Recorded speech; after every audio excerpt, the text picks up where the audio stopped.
Hey, what's up guys, BHATech Hunter here, and today we're going to be doing something super easy, something real simple, reapplying thermal paste to a CPU. So we have an Intel motherboard with an Intel style cooler on it.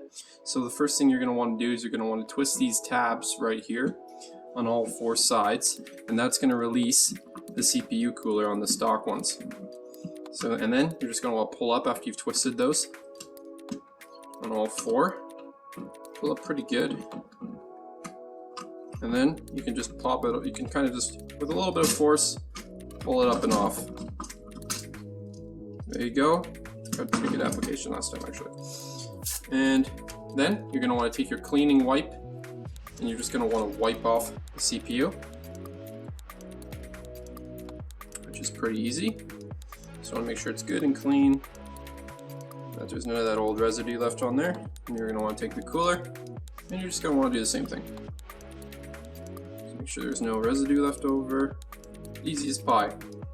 Then you're going to want to take the CPU and you're going to want to take the thermal paste that you have and you're just going to want to put a brand new dab about the size of a pea right in the middle. Now some people use thermal spreaders. You can do that if you want to. I personally don't, because pressure works just as good.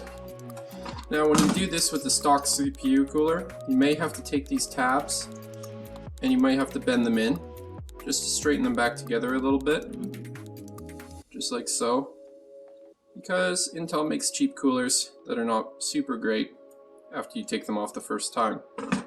And then once you've done that, you can simply line them up, line those prods up with these four holes on the motherboard, and you can simply push the cooler back in, and then you can push it in and you might hear a little click.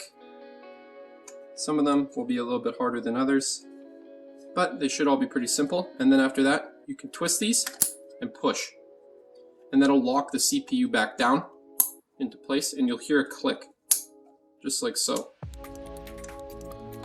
And then you can check if it's still nice and rigid.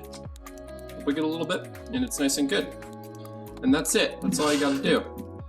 Now, this has been another simple PC tech tip. I hope you guys enjoyed and found this helpful. I'm BHATech Hunter, and I'll see you guys next time. Today's video was brought to you by us. BHATechstore.com is now live. Make sure to check it out in the description down below.